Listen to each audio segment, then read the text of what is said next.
los cambios fisiológicos del paciente geriátrico, ¿ya? Y los riesgos que para ellos engloba el proceso anestésico y el proceso quirúrgico.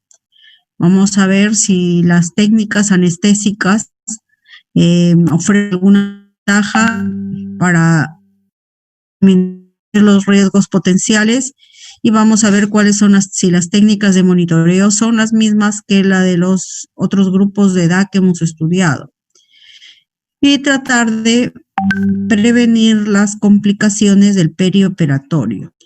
Bueno, la definición de edad de adulto mayor, ¿no?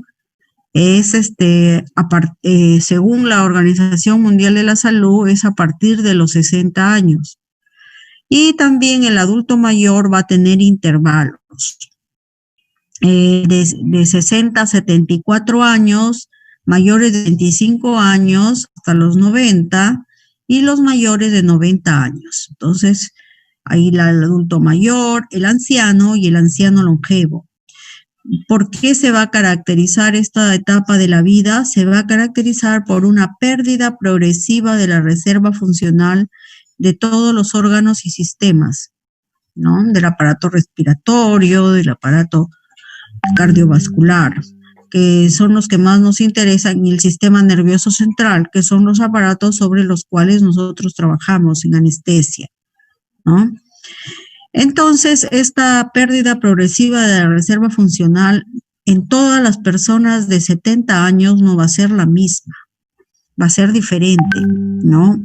Unos van a estar más conservados, unos van a haber disminuido esta pérdida, esta reserva, a pesar de tener la misma edad en menor grado que otro, la que le corresponde esa edad. Entonces, pero esto de acá, ¿de qué va a depender? Hay muchas teorías, pues como son teorías no las he colocado, ¿ya? Entonces, una de las cuales, dos de las más importantes son que está ligado a la genética, a una metámera que existe en un cromosoma. Entonces, a eso va a estar ligado la longevidad de los seres humanos. Y otra que va a ser, como siempre, el factor predisponente, el factor, ¿no? Va a ser el medio socioeconómico donde se desarrollan los seres humanos, ¿no? Por lo tanto, va a estar ligado a las situaciones de bienestar, de tener agua, de tener luz, de haberse alimentado adecuadamente, de haber tenido ingresos mejores para poder disfrutar mejor de la vida, ¿no? Entonces, a las enfermedades que haya tenido, la forma como se haya alimentado. Los japoneses, por ejemplo, de la raza, los japoneses, no me gusta decir razas, por eso voy a decir, los japoneses tienen una longevidad mayor que los latinos, ¿no? Salvo casos excepcionales. También los europeos tienen otra longevidad, ¿no? Diferente a los latinos. Entonces ellos se tiene mucho que ver con la genética y con el medio socioeconómico donde se desarrolla, ¿no? Bueno, como todo, esto va a estar adecuadamente compensado. No es que un paciente de 75 años va a estar ya que no, con muchas limitaciones de sus actividades diarias. Pero el tema va a ser que cuando se someta a ese adulto mayor en una situación de estrés, como estrés fisiológico, como el que estamos viviendo actualmente, ¿no? Va a responder de otra manera. Cuando quiera hacer ejercicio, también su corazón y sus pulmones no van a responder. A pesar que externamente y cuando no hace ejercicio está muy bien, vamos a suponer que no tiene dolencias, ¿no? Hay personas que te llegan a esa edad en buenas condiciones para su edad de salud, ¿ya? En el momento que se enfermen, también esto va a desaparecer, ¿no? Se va a notar la labilidad, la capacidad de los órganos y sistemas. En las intervenciones quirúrgicas, como ustedes saben que existen cambios metabólicos, entonces ahí se va a venir abajo, se va a venir a tierra. Entonces se estudia la anestesia geriátrica porque había aumentado la esperanza de vida, ¿no? La esperanza de vida en el hombre peruano digo, antes de la pandemia, ¿cómo que se quedará después? Era alrededor de los 74, 75 años, ¿ya? ¿Ya? Entonces la edad, la esperanza de vida va a ser diferente en cada sociedad, ¿ya? Y va a estar ligado a esos dos factores que les mencioné anteriormente. Ahora ha cambiado todo, ¿no? Con la cantidad de adultos mayores que han muerto, mire, se darán cuenta ahora, después que vean los cambios, la susceptibilidad, el deterioro de los órganos y sistemas que le hacen más lábil, ¿no? a este virus, a este virus que actualmente nos está atacando, ¿no? Entonces vamos a comenzar a ver los cambios. Bueno, los cambios están expresados en el sistema óseo, comienzan por la columna vertebral o por la columna dorsal. Entre vértebra y vértebra normalmente hay un cartílago. Ese cartílago conforme nosotros avancemos de edad, va a disminuir, se va a reabsorber el cartílago y se va a disminuir de estatura. Esto va a tener un problema, bueno, tanto de dolor, porque ustedes saben el agujero por donde salen los nervios espinales puede pinzarse. Y por otro lado, como anestesia, eliminación de los cartílagos va a impedirnos, van a desaparecer, por tanto, los espacios intervertebrales entre vértebra y vértebra y entre la espina posterior también va a desaparecer, donde nos va a quedar menos espacio para entrar nosotros con aguja epidural y aguja raquídea. Va a ser más difícil. Vamos a ver este fenómeno de osteoporosis, ¿por qué nos interesa? Por la patología que va a haber en los pacientes que tienen fracturas, ¿ya? Que tienen fracturas. Va a haber una gran cantidad, ya vimos en un caso clínico, fracturas de los pacientes de la tercera edad, ¿no? Al perder la estabilidad y el equilibrio va a haber este problema. También tenemos los cambios musculares de cambio del tejido muscular o reabsorción o pérdida del tejido muscular en la tercera edad, y va a haber en el principio de la tercera edad sobre todo un reemplazo del tejido que se pierde del tejido por tejido graso, por el tejido malo, ¿no? Tanto el graso visceral como el graso subcutáneo, ¿no? Que va a traer como consecuencia los síndromes metabólicos. Ya. Luego en riñones, después algunos lo vamos a estudiar más detalladamente, en riñones va a haber una disminución de la función y por lo tanto disminución de la filtración glomerular, va a haber una disminución de la función tanto de la corteza o del glomérulo como del túbulo, ¿ya? La función renal. En lo que compete acá al sistema cardiovascular, acá estamos viendo solamente el vascular, va a haber las capas que forman, la capa íntima y la capa muscular que conforman las arterias, ya no van a ser tales, sino van a tener un tejido conectivo, ya no va a haber un reemplazo. Entonces vamos a tener además una disminución de la luz, ¿no? Una disminución de la luz por donde debe pasar la sangre. En cuanto a los pulmones, también vamos a ver más adelante, va a haber un cambio de la arquitectura pulmonar, tanto a nivel de los bronquiolos o de los bronquiolos son los más pequeños, como a nivel de los alvéolos pulmonares, lo que va a traer como consecuencia una diferencia en la oxigenación, una diferencia en la saturación y en el intercambio alveolo capilar. En cuanto al contenido del agua, también va a haber diferencias. El contenido del agua, siempre nos han dicho que tenemos un 60% de agua y los niños más del 60%, 80% de líquido de agua, y los ancianos, en los pacientes mayores de 60 años, va a tender a disminuir al 50%. Por lo tanto, esto tiene implicancias en el volumen de distribución de los fármacos, dónde se van a distribuir los fármacos. Esto tiene importancia en los fármacos lipofílicos, ¿no? Entonces hay fármacos que son lipofílicos, se van a almacenar acá y van a salir después, ¿ya? Aquí vamos a tener problema de la que vamos a tener que disminuir las dosis porque el volumen de distribución, porque estamos echando una cucharadita de azúcar en una taza grande y acá en una taza pequeña. Entonces, para endulzar necesitaremos menos dosis. Así vamos a hacer la analogía con las dosis de los fármacos, ¿ya? Bueno, seguimos y vamos a tener en el sistema nervioso central que va a haber una atrofia de la atrofia cerebral, ¿ya? La atrofia cerebral que se va a caracterizar porque va a haber una disminución del volumen de la sustancia gris y de la sustancia blanca. También va a haber una atrofia de las circunvoluciones y un aumento del tamaño de los ventrículos. Eso es muy importante cuando ustedes observen.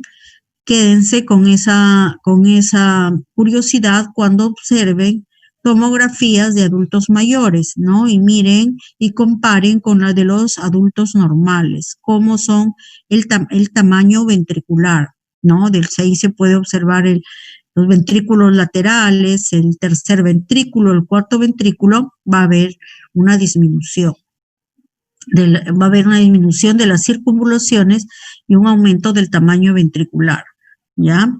También va a haber unas modificaciones en la reserva funcional. Las actividades, va a haber mayor tendencia al delirio, va a haber un aumento de la sensibilidad a los anestésicos y las funciones de la vida diaria se van a ver limitadas, como que te acuerdas, no te acuerdas, ya muchas veces no se acuerdan ni qué desayunaron, ¿no? Va a haber una disminución, va a haber una disfunción cognitiva, ¿no? En las actividades de la vida diaria. Entonces, esto de acá que es mínimo, se puede agravar después de las intervenciones quirúrgicas, ¿ya? Entonces, ya ustedes se están dando cuenta que vamos a tener que disminuir la dosis de los anestésicos locales, ¿no? Disminución del espacio epidural. Si disminuye el espacio epidural, vamos a tener que disminuir también la dosis, si no vamos a tener mayor nivel o mayor toxicidad de los anestésicos, ¿no? La dura madre se vuelve más permeable. Hay también una disminución del líquido cefalorraquídeo, otra razón para disminuir con menos dosis, así como era en la embarazada, con menos dosis vamos a alcanzar un nivel alto, ¿no? Entonces ya comparando con los adultos va a ser diferente. También vamos a encontrar una disminución del número y diámetro de las fibras mielinizadas en las raíces dorsales y ventrales que van a conformar el nervio espinal, ¿ya? Que van a conformar el nervio espinal. Seguimos acá. Vamos a, me falta la de los cambios cognitivos, no sé dónde estará. Bueno, va a haber una disminución está más adelante.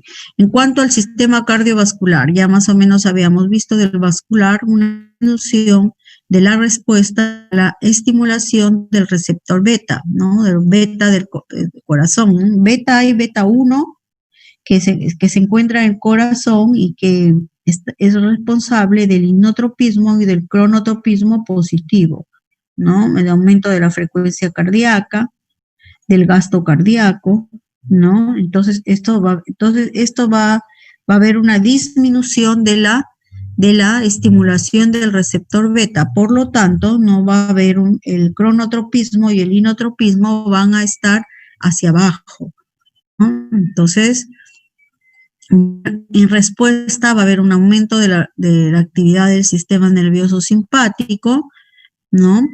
Y no va a haber una respuesta adecuada al estrés y al ejercicio que fácilmente puede llegar a la insuficiencia cardíaca, ¿no? Si no se tiene en cuenta, si no se realiza la intubación en el plano anestésico adecuado, ¿no? Entonces puede, o se coloca demasiados líquidos, puede fácilmente llegarse a una insuficiencia cardíaca, ¿ya?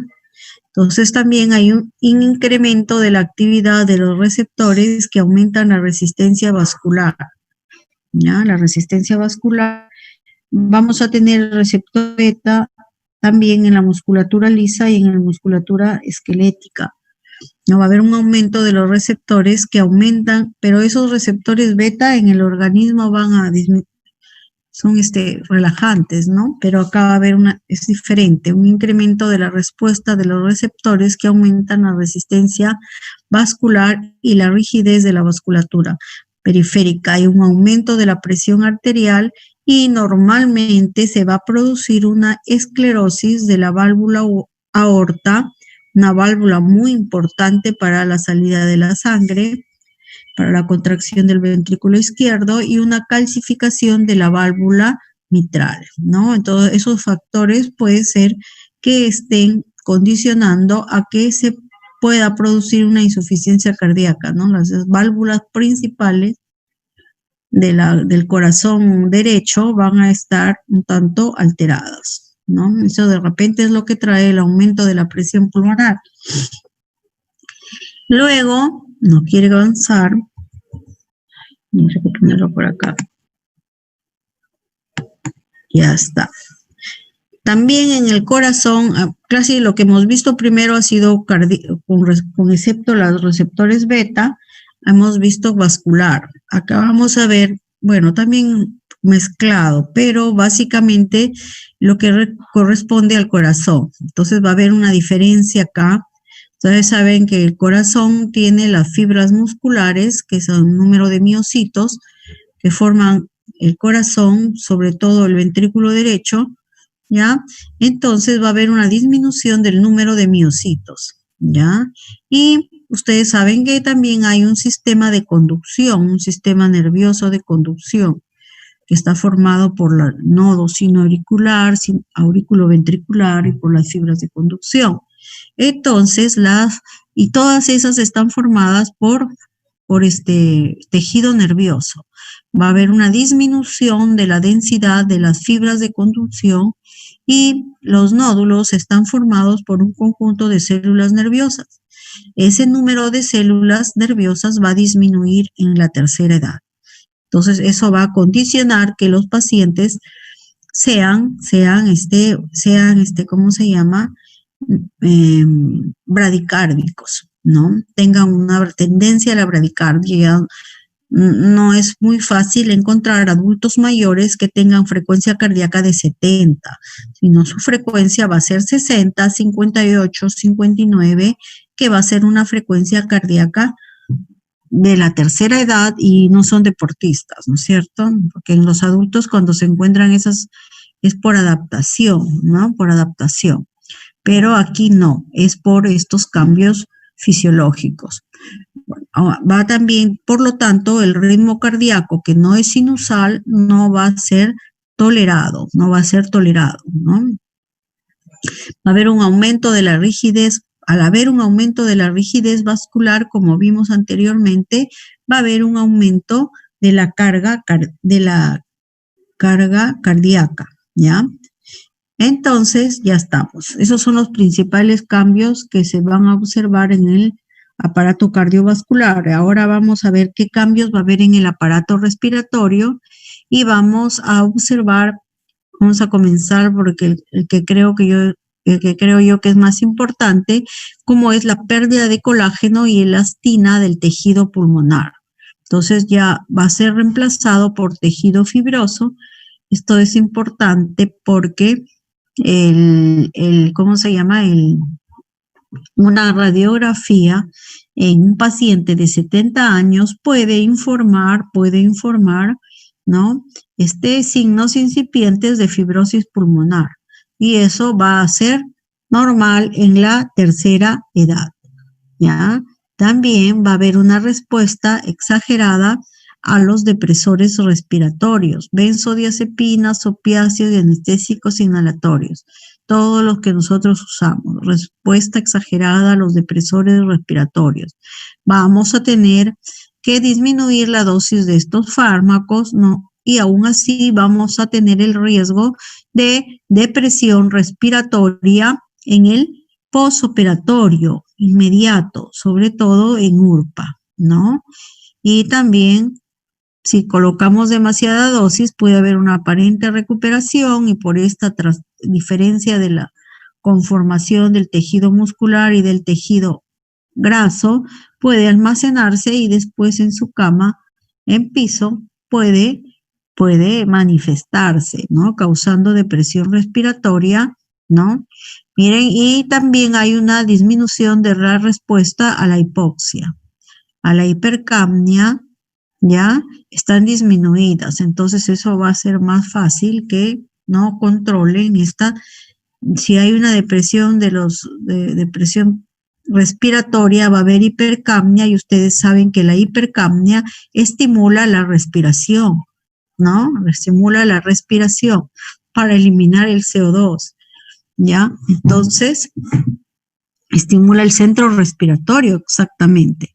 Entonces, esta respuesta no va a estar. Respuesta ventilatoria a la hipoxia, a la hipercapnia y al estrés mecánico están disminuidas. Ahora, los alveolos también van a ser fácilmente colapsables durante la expiración, ¿no? Va a haber como les dije, una pérdida de la estructura tanto de los bronquiolos como los alveolos. Ya, va a haber una pérdida. Es una tendencia de colapso, por lo tanto, otro cambio es otra complicación frecuente es la bronquiectasia, ¿no? Si se maneja malos líquidos, podemos tener una insuficiencia cardíaca, ¿no? Fácilmente. Si tenemos no colocamos el tubo o no ventilamos con el volumen tidal adecuado, o se va el tubo al otro lado, a la derecha, es fácilmente que vamos a tener una atelectasia, sí o sí, de buen grado, ¿no? O si colocamos bien correcto el tubo, pero no le damos el volumen tidal adecuado, ¿ya? Entonces, los poros alveolares, los alveolos van a aumentar. Poros alveolares, cada alveolo tenía un poro, ¿se acuerdan? No sé si se acuerdan que se llaman los poros de Kohn, ¿no? Y esos se encargaban de ventilar los alveolos y evitar el colapso. Entonces, estos poros alveolares van a aumentar de tamaño en la tercera edad, por lo tanto, van a ocasionar que haya menos área de superficie alveolar, o sea, menor superficie para hacer el intercambio alveolo capilar. ¿Ya? Por eso dice pérdida progresiva del área de superficie alveolar. ¿Por qué ves eso? No, menos superficie de intercambio porque los poros se agrandan. Va a haber un aumento del espacio muerto, de la capacidad de cierre, o sea, de colapsarse, disminución de la capacidad de difusión, por esto que acabo de explicar, y va a haber un intercambio alveolo capilar que trae como consecuencia intercambio gaseoso, ¿ya?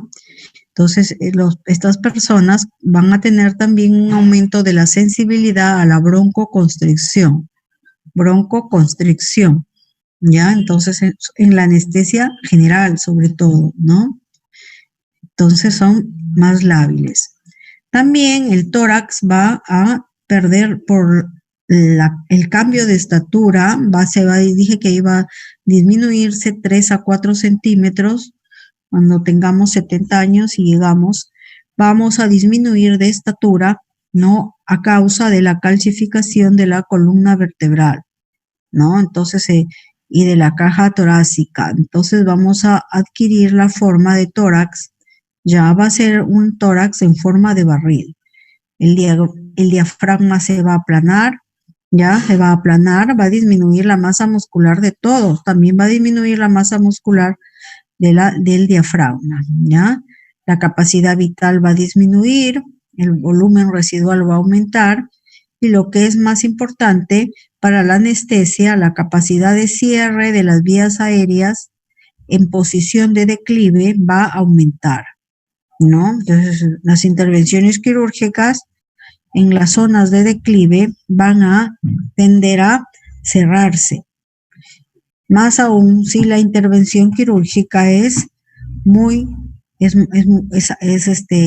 grande, es extensa, dura mucho, ¿ya? Entonces todo eso va a traer como consecuencia un desequilibrio de la ventilación y de la perfusión. Entonces esos cambios.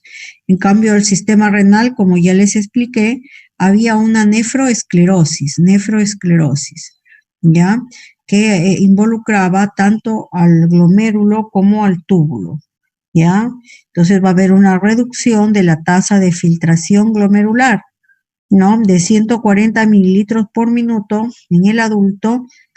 A medida que avanza la edad, va a ir disminuyendo hasta llegar en una persona de 90 años, ¿no? 80 mililitros por minuto. La tasa de filtración glomerular disminuye, por lo tanto tendremos que tener en cuenta la hidratación, se vuelve nuevamente crítica, así como en las primeras, como en la etapa neonatal y la lactancia, se va a volver crítica en la tercera edad, a medida que avanza aún más, ¿ya? A ver, una disminución del flujo sanguíneo. Bueno, se dice que hay una disminución del flujo sanguíneo renal del 10% por cada década a partir de los 40 años, ¿no? Como si por eso a estas edades ya comienzan los problemas, ¿no? Como que se hincha, ¿no? Como que no sé si habrán estudiado en cardiovascular, no sé, que tiene relación con los viajes prolongados de acá a Lima, ¿no? Una persona se le va a edematizar los miembros inferiores, ¿no? Entonces, disminución de la capacidad de retener sodio y de la respuesta a la sed, que va a facilitar la deshidratación, ¿no? Estas personas de la tercera edad no tienen sed, como si ustedes tienen adultos mayores en su casa van a ver que casi no toman agua porque no tienen sed, y por lo tanto fácilmente van hacia la deshidratación, Una diarrea puede ocasionarles una deshidratación rápidamente en relación a un adulto, ¿ya? En un adulto. Va a haber una respuesta inadecuada al aumento de la carga de sal, retención de sodio y expansión del espacio extracelular durante el postoperatorio. De ahí es que vamos a tener que tener mucho cuidado en la hidratación de los pacientes postquirúrgicos. Quirúrgicos en la etapa perioperatoria. Ya va a haber una disminución del aclaramiento de la creatinina. Ojo con los fármacos. Bueno, este es un cuadro que todavía no termino de hacer. Voy a terminar de hacer cuando termine el curso. Los problemas, bueno, habíamos hablado de que el sistema nervioso central había problemas con el tamaño, como que se encogen, ¿no? La disminución de las circunvoluciones y atrofia de la sustancia gris y la sustancia blanca, ¿no? Entonces, esto va a traer como consecuencia que hayan personas que tengan signos de demencia, ¿no? No se va a dar en todos, está ligado mucho a la herencia, ¿no? Si hemos tenido pacientes, pero hay por lo general una tendencia a la demencia senil, ¿ya? Pero sí está ligado a la genética. Si hemos tenido pacientes, pero hemos tenido familiares con demencia senil, es posible que de repente nosotros también vamos a estar premiados como dignos descendientes, ¿no? De su árbol genealógico. Pues así que no maltraten a sus familiares que dicen lo mismo, que no se acuerdan, porque los mismos cambios los van a experimentar ustedes, solamente que es cuestión de tiempo. si la pandemia lo permite, si la pandemia nos permite avanzar. Ya, entonces estos problemas se van a dar generalmente en los pacientes que sufren de Alzheimer, ¿ya? Y la frecuencia va a aumentar como aumenta la edad, 18, 20 años, 75 años, ¿ya? 5 a 8% en los mayores de 65 años, ya comienzan los problemas, ¿no? ¿Ya? Y a los 18, a los 75 años va a haber una mayor incidencia de demencia, ¿no? Que se va a caracterizar porque en el posoperatorio va a tener síntomas de agitación, de depresión, de alteración del sueño. De ahí que es muy importante la evaluación preoperatoria y el consentimiento informado, ¿no? De los pacientes de los pacientes en el preoperatorio, determinar si tiene Alzheimer, determinar si tiene demencia. Hay test pequeños que duran 2, 3 minutos que te dan, que se aplican a estos pacientes y que sirvan para corroborar que vamos a dormir a un paciente que tiene demencia, que tiene signos incipientes o que ya tiene la demencia muy desarrollada, muy avanzada. Entonces es bueno recordar que aquí dice los fármacos que se usan para el Alzheimer, ¿no? Para la demencia, van a interactuar con los anestésicos y van a ocasionar un despertar diferido. ¿Qué quiere decir? Que se va a demorar para despertar más de lo común, más de lo que fuera un paciente adulto. ¿Ya? Entonces, los pacientes que presenten demencia, algún grado de demencia, es muy probable que está ligado al delirio posoperatorio y después a la disfunción cognitiva posoperatoria. También puede estar ligado. ¿Y qué es el delirium? Bueno, tiene una incidencia, entonces, del 10% en los pacientes posoperados y ¿a qué está asociado, no? A mediadores o alteraciones inflamatorias en los diversos neurotransmisores.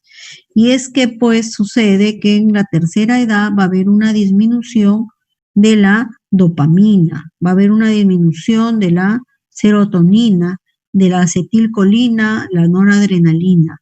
Va a haber una disminución de los receptores, dice que es una disminución de los receptores, por lo tanto va a haber una disminución de la producción de estos, ¿no? Entonces dice un axioma, si no hay neurotransmisores, no hay conexión química entre las neuronas, ¿no? Entonces, es muy importante saber que estos receptores y estos neurotransmisores van a estar alterados en la tercera edad y que podrían ser una de las causas, ¿no? Entonces los anestésicos locales van a dice que pueden producir una interacción con estos receptores, ¿no? Porque se habían visto los receptores van a GABA, a los receptores GABA, pero no sé, hay muchos como el Seborane que se piensa que es a GABA, pero todavía no está descubierto al 100%, ¿ya? Entonces, lo cierto es que van a producir alteraciones inflamatorias en esos receptores y van a trastornar más la acción de los mediadores. También este delirio, estos problemas que vamos a tener, el delirium, problemas cognitivos, van a estar en relación al tipo de cirugía, ¿ya? A la duración de la cirugía, así es cirugía general, va a haber una ligera, pero no está dicho que la anestesia raquídea o neuroaxial de una disminución tenga una ventaja. Dicen que tiene una ventaja, pero no es estadísticamente significativa, ¿ya? Va a depender mucho de las comorbilidades preexistentes que tenga este paciente y que de la cirugía sea de algo riesgo, que sea una cirugía, por ejemplo, de onco, ¿no? Va a tener mucho que ver, o que sea un bypass arteriovenoso, en el caso del corazón, que sea una lobectomía, una hepatectomía, en función al tipo de la cirugía sea mayor y dure más, ¿no? El tiempo y tipo de cirugía de alto riesgo, ¿no? Y que el paciente vaya a UCI. Va a depender que después vayamos, en el despertar, se vaya a presentar el delirio. Ya se vaya pacientes en UCI están 95% intubados y están sedados. ¿Y con qué están sedados? Con midazolam, que funciona en receptores cerebrales, y con fentanilo. Ya, entonces, en esos pacientes va a haber mayores probabilidades de que se presente esto. Pues existen escalas también de valoración de la incidencia del delirio. ¿Por qué es importante? Porque prolonga el tiempo de hospitalización, al prolongar el tiempo de hospitalización va a prolongar las complicaciones, como son la neumonía, la primera que se me ocurre, y la más frecuente, neumonía intrahospitalaria, y al presentarse, va a acelerar el deterioro cognitivo de los pacientes. Y bueno, y aquí es la peor que puede pasar, es que el paciente después de la intervención quirúrgica tenga una disfunción cognitiva en el posoperatorio de las funciones superiores, como son la memoria, el pensamiento, el razonamiento, el juicio. Entonces, van a estar, a eso se llama disfunción cognitiva del posoperatorio. Entonces, como estamos hablando del pensamiento, pueden pensar cosas ilógicas, ¿no? Que no tienen relación, no va a haber lógica en su pensamiento, ¿no? Va a haber, no se van a acordar muchas cosas, ¿no? Van a desconocer a las personas, y en el juicio va a haber emisión de juicios y percepción también, ¿no? Pueden tener como delirios, ¿no? Percibir que ahí hay una cosa y no hay nada, ¿no? Entonces, dice que la disfunción cognitiva, prolonga el plazo de hospitalización y se resuelve puede ocasionar infecciones en los 3 meses después de la cirugía o en la primera semana. Parece que eso tiene que ver con factores inmunológicos, la presentación. No es que somos una sola parte del organismo, somos un todo, ¿no? Entonces se ha observado que en estos pacientes de disfunción cognitiva será porque se quedan más tiempo en el hospital, ¿no? Tienen más riesgo de infecciones, lo que aumenta más aún su estadía, ¿no? Bueno, dice que si es precoz resulta reversible. Los factores de riesgo son la edad avanzada, si el paciente tiene demencia o si ya tiene un terreno, ¿no? Una mínima alteración cognitiva preoperatoria, ¿ya? Bueno, por eso cuando nos chocamos con adultos mayores que tienen estos problemas, es necesario hacer consciente al familiar, y también que el familiar firme el consentimiento informado en calidad de testigo, o si ya no es posible, hay pacientes que tienen disfunciones cognitivas pero están conscientes, ¿no? Entonces se pueden ofender si no dependiendo del carácter, ¿no? De que firme el pariente. Bueno, yo particularmente, para evitar las susceptibilidades, hago firmar al paciente, pero como que su firma está entre comillas, y al lado hago firmar al que está a cargo del paciente, ¿no? Un testigo, ¿no? Como ustedes sabrán, según la legislación, los pacientes mayores de 75 años ya no, cuando quieren vender su casa ya no pueden, ¿no? Si es que no tienen un certificado de salud mental que ha sido expedido por un psiquiatra, ¿no? Y a veces quieren que sea por un psiquiatra del Estado, o sea, del MINSA o de salud, ¿no? Entonces, imagínense, uno tiene 75 años, así no haya tenido estas alteraciones, ¿no? Pero ya hay que probar de que está en las condiciones y que no está siendo manipulado para vender ese bien. ¿ya? Bueno, ¿qué consideraciones debemos que tener en los pacientes? Tenemos que tener que los pacientes a veces presentan enfermedades atípicas y que los pacientes están malnutridos.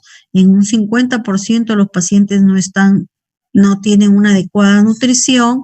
Eso se va a deber a que hay un deterioro de las papilas gustativas, un deterioro, y un deterioro también de las vellosidades intestinales las del intestino grueso que se encargan de la absorción. ¿Ya? Esto va a dar lugar a que un 50% de los pacientes no tengan un adecuado grado de nutrición, o sea, de proteínas y de hemoglobina, que es lo que nos interesa para anestesia. Bueno, también van a tener un deterioro del sistema musculoesquelético adicional al de la edad, ¿no? Por causa de la inmovilidad, ¿no? De la inmovilidad, y también la atrofia ventricular que tienen, va a hacer que no soporte los cambios ortostáticos, a que se maree cuando tiene cambios bruscos de posición, ¿no? Esto es lo que condiciona que se mareen y que se caigan y que tengan como consecuencia las fracturas, ¿no? Entonces, unos pacientes adultos mayores siempre tienen que estar bajo supervisión, se vuelven como niños, ¿no? Como supervisión, es que ustedes no quieren que su adulto mayor se fracture o se tequee, ¿no? O tenga un TEC, ¿no? Entonces hay que tener mucho en cuenta que pueden estar deshidratados o que pueden tener trastornos de electrolitos, ¿no? Entonces antes de las intervenciones quirúrgicas, hay que tener en cuenta más que en otras personas, en otros pacientes. Luego vamos a ver que pacientes que tienen traumatismos, que han sufrido traumatismos, a veces hay diagnósticos de traumatismos que no se dan importancia. Ejemplo, cuando se bañan, se golpean la cabeza y después se deparan y siguen con su actividad normal, y después de una semana va a venir la pérdida de la conciencia. Entonces, si le contó al familiar, va a decir, lo van a encontrar con un Glasgow bajo en su cama. Entonces, si le contó al familiar, el familiar va a decir, ¿no será de lo que se cayó? O si el deterioro es progresivo, le va a dar tiempo para que cuente que se cayó y que de repente de eso es que está sintiendo estos cambios, ¿no? Lo cierto es que muchas veces van a ver ustedes en neurocirugía, los hematomas subdurales, son hematomas crónicos, ¿no? Entonces llegan al hospital con Glasgow bajo, les toman una placa y encuentran que hay un hematoma, ¿no? Y de ahí dice, que se cayó hace 15 días, ¿será de eso, doctor? Sí, pues es de eso, ¿ya? Polifarmacia, como vamos a ver en el caso clínico que sigue, son pacientes que toman muchos fármacos, ¿no? Para la presión, para la diabetes, para ambos, para problemas de circulación, para problemas de dislipidemias, para dolores, por reumatismos, por deterioros de las articulaciones. Entonces, que toman AINES, que toman anticoagulantes, que tienen fibrilaciones y son hipertensos, tienen ya o insuficientes renales porque son diabéticos de muchos años. Entonces, hay que tener en cuenta que ya no son pacientes como los adultos normales, y que tenemos que ver si las drogas que toman pueden tener algún problema con los anestésicos que vamos a colocar, ¿no? Toman antidepresivos, ¿no? Por cuestión de lo que les he hablado de la alteración de los neurotransmisores, cuál es el que está vinculado a los estados de depresión, la dopamina, no, la serotonina, ¿no? ¿Me están escuchando? ¿O están durmiendo? Sí, doctora. Es la serotonina la que tiene que ver con los trastornos de los cambios de la depresión. ¿Cuál es? No me acuerdo. Ya, entonces, Sí, es la serotonina. la serotonina, ¿no? A veces ya, pues ya también me olvido tanto, ya también ya estoy entrando yo ya. Depresión, van a haber trastornos del sueño, los que tienen adultos mayores en su casa se despiertan a las 5 de la mañana, duermen de día y de noche están desde las 4 despiertos, ya se van a la cocina, generan un problema porque quieren ir a comer y se pueden quemar, ¿no? Ya entonces, o también tienen deambulación precaria, ¿no? No caminan muy bien. Bueno, y esta diapositiva era para decirles que acá estoy viendo a los ventrículos, ¿no? A los ventrículos laterales, al tercer ventrículo, al cuarto ventrículo, que luego se va a comunicar con la médula espinal, ¿no? Aquí se forma el líquido cefalorraquídeo y se va a ir a la médula espinal y por acá se va a ir al cerebro, ¿no? A lubricar, es lubricante, ¿no? A lubricar el cerebro. Y con esto les quiero decir que existe una conexión entre el líquido cefalorraquídeo de la médula espinal y el líquido, y aquí hay una comunicación con el líquido cefalorraquídeo de arriba del encéfalo, porque se forman en los plexos coroideos por una filtración del plasma y se reabsorben por las granulaciones coroideas. Entonces, hay una comunicación.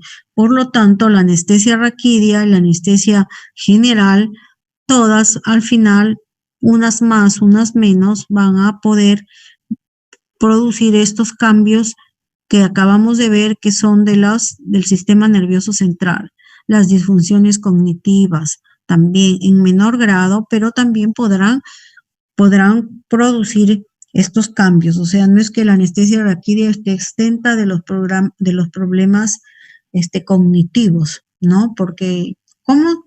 Pues si estoy poniéndole en la columna, no en la médula espinal, en el espacio epidural, pero no te olvides que al final los anestésicos locales van a tener que filtrarse y eliminarse y seguir ese camino. ¿Ya? Bueno, acá ya estamos hablando de los traumatismos, que ya lo dijimos, cantidad de traumatismos tienen estos pacientes, fracturas óseas de extremidades y cráneo por mayor, ¿no? Son terquitos también, no quieren dejarse ayudar, ¿no? Algunos que no permiten que los supervisen, ¿no? Mortalidad está aumentada. ¿Por qué? Porque hay una disminución de la reserva que vimos, hay comorbilidades, ¿no? Hay otras enfermedades, como vamos a ver en el caso clínico, hay ingesta de múltiples fármacos, hay fármacos anticoagulantes que toman, antiagregantes plaquetarios que hay que suspenderlos.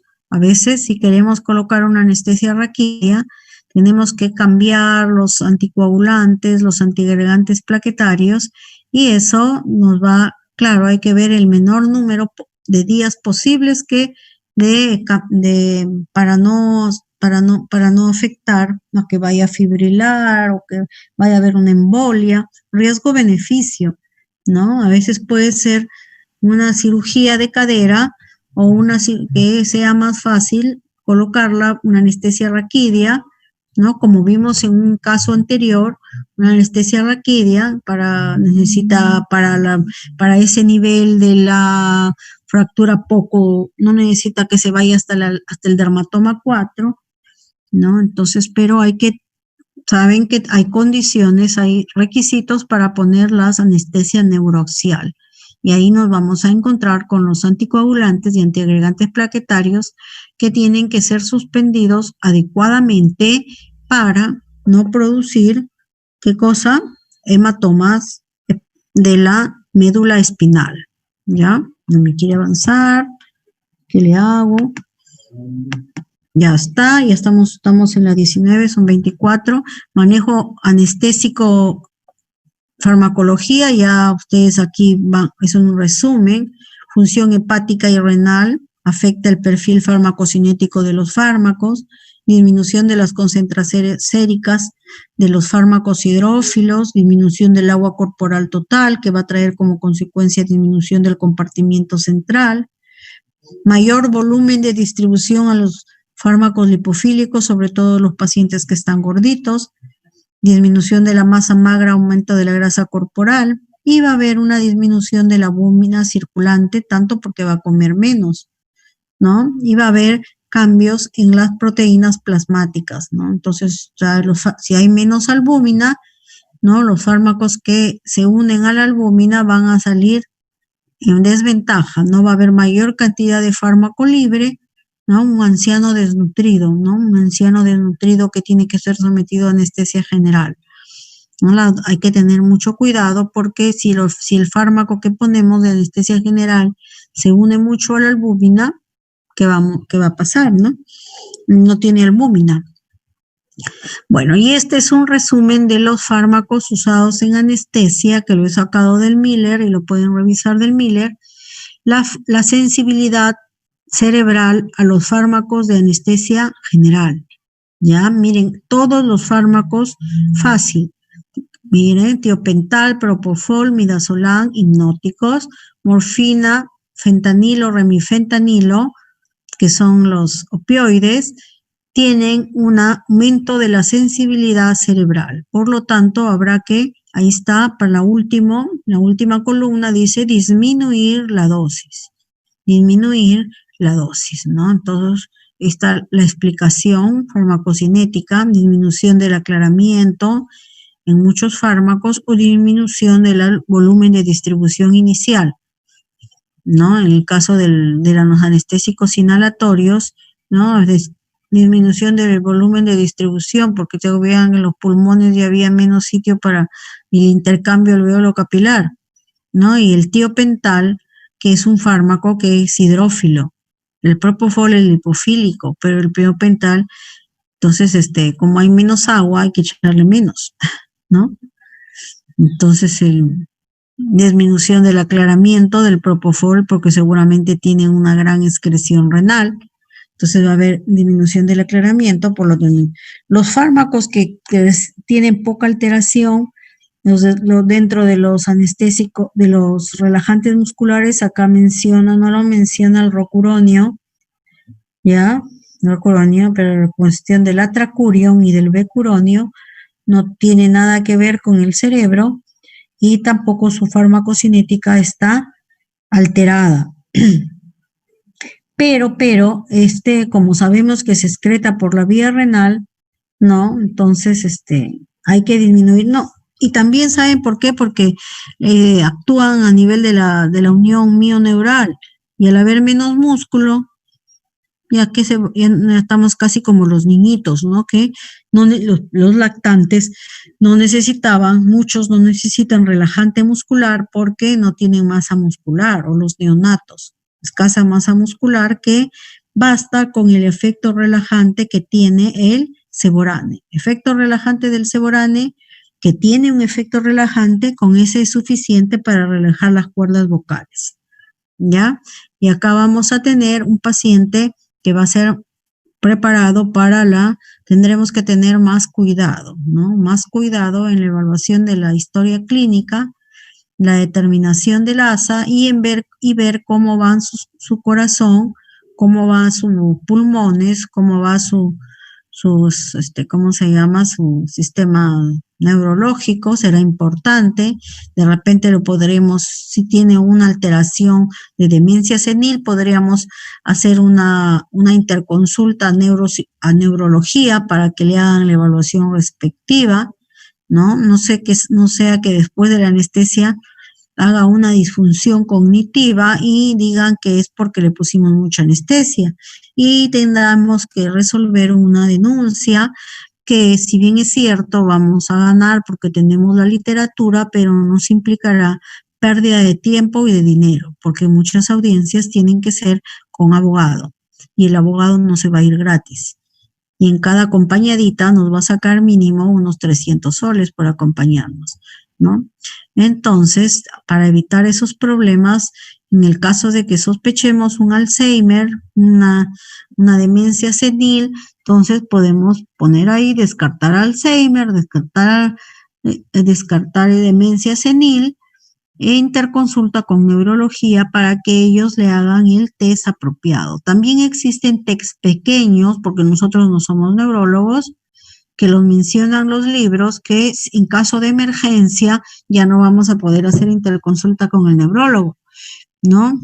Ya, entonces tendremos que hacer ese test, ¿no? Tenerlo a la mano ahí en nuestro celular, ese test, para aplicarlo y poner el resultado al lado de la historia clínica para saber cómo está ingresando ese paciente, ¿ya? Problemas metabólicos, endocrinos, si tiene una diabetes que se controla que sí, que no, o que no tiene los controles adecuados, y mejor pediremos una interconsulta con endocrino, ¿no? Para que nos diga que nos dé sugerencias sobre el tratamiento perioperatorio, ¿no? Ahí nos va a dar continuar con interrumpir, nos va a dar algunas sugerencias explícitas que nos ayuden para que el paciente salga bien, ¿ya? Entonces, vamos a tener en cuenta que estos pacientes tienen, como ya vimos, mayores complicaciones también hay la musculatura, en la tercera edad hay un mayor riesgo de aspiración, de hipoxia, porque vimos que no había una respuesta adecuada, ¿no? Entonces, vamos a tener que las complicaciones van a estar ligadas tanto aspiración, hipoxia, hipovolemia, vienen deshidratados. ¿Qué más vimos? Vamos a tener respiratorias, neurológicas, complicaciones respiratorias de tipo de atelectasia, neurológicas. Vamos a tener problemas también de coagulación, mayor cantidad de complicaciones de embolias, porque estos pacientes no se mueven mucho, ¿no? Y estos pacientes lo que más debemos cuidar es que no tengan dolor, porque si no tienen dolor se van a movilizar, se van a sentar, aunque sea de la cama al sillón o de la cama a la silla, ¿no? Si no tienen dolor, porque si tienen dolor no se quieren ni mover. Y como no son pacientes muy activos, entonces no son para nada activos, no condiciona más la presencia de tromboembolias, ¿ya? Entonces aquí está nuevamente la anestesia regional versus la anestesia general. Dice, ¿cuál es la anestesia regional? Dice, disminuye la incidencia, me falta ahí la flecha, disminuye la incidencia de trombosis venosa profunda y tromboembolia pulmonar. ¿Cuál es la ventaja? Que no tenemos la instrumentación de las vías aéreas. Vimos que había un riesgo de broncoconstricción, ¿no? Tiene mayor tendencia a la broncoconstricción. Vamos a disminuir los opiáceos en el intra y en el posoperatorio. Necesidad de opiáceos, vamos a disminuirlos. Vimos que no había una respuesta a la hipoxia adecuada. Menor riesgo de hipoxia. Los cambios hemodinámicos van a ser moderados según el tipo de intervención. Vamos a poder controlar a qué altura queremos el bloqueo, mientras que con Propofol no se puede hacer mucho, es más fácil controlarlo. Evita la inhibición de la fibrinolisis. Lo que les decía, la incidencia estadísticamente es similar entre anestesia, disfunción cognitiva postoperatoria, es similar en anestesia regional y en anestesia general, ¿ya? Si bien es cierto, hay una disminución que no es estadísticamente significativa. Ya se hacen en pocos pacientes, no hay mucho interés de hacer en estos pacientes, por lo tanto no existe clara evidencia en la evolución de pacientes con anestesia regional versus anestesia general. Y la última, que es de las consideraciones posoperatorias. Como ya ustedes han visto, decir, me han escuchado atentamente, van a ver que hay un mayor riesgo de aspiración, de desaturación, ¿no? La calidad de los esfínteres también ya no es la adecuada, la deglución no está al 100%, ¿no? Hay una disfunción de la deglución, ¿no? Muchos pacientes, sobre todo, muchos pacientes mueren por neumonías aspirativas, aspiran la saliva, regurgitan, ¿no? Y sobre todo esto se ve más en los pacientes de Parkinson, donde la alteración de la deglución es bien marcada. Al final terminan aspirándose por neumonía, mueren los Alzheimer, la mayoría de los casos, si no es por otra complicación. Hay retención urinaria, disminución de la percepción del dolor, no se quejan, ¿no? Ya sea porque no lo perciben o porque son tolerantes, ¿no? Ya las personas mayores ya tienen tolerancia a todo, ¿no? Y al dolor también, y eso puede traer problemas hasta que se infarten. Y no dicen, no son quejosos, ¿no? Raramente encuentras, ¿cómo estás? Bien, dicen, ¿no? Y no les han dado de pocos, hay de todo, ¿no? Tipo de tercera edad. Considerar, dice, el uso de los bloqueos nerviosos para disminuir el uso de opioides y el uso de AINES. Como les digo, está en moda, está vuelto a considerarse los bloqueos nerviosos porque ahora se hace con la ayuda de la ecografía. En base a eso han vuelto a ser seguros porque eran a ciegas y había que ser un poco valiente, aventarse solamente por puntos anatómicos, de reparo anatómico, mandarse a hacer estos bloqueos, ¿ya? Dice, los opiáceos, usar AINES para disminuir los opiáceos, ¿no? También he visto a muchas hemorragias digestivas en mayores, ¿no? Casi no comen, pues, ¿no? Los AINES deben darse con pacientes que han comido, ¿no? Con el contenido estomacal y casi no comen, tienen poco apetito, ¿ya? Los procesos de recuperación son más largos y el riesgo de mortalidad va a ser en función a cuánto mayor edad tiene nuestro paciente, ¿ya? Cuanto mayor edad tiene nuestro paciente, y eso es todo. Y esto fue todo, como siempre, lo mío sacado del Miller.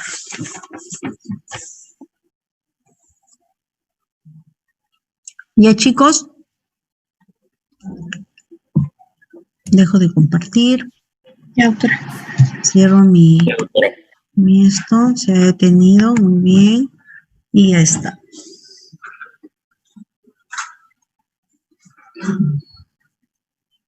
¿Alguna pregunta?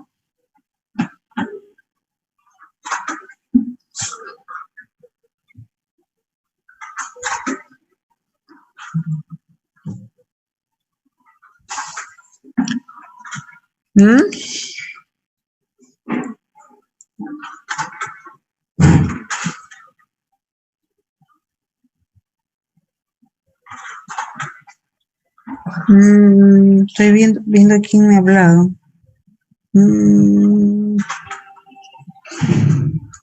Ya está.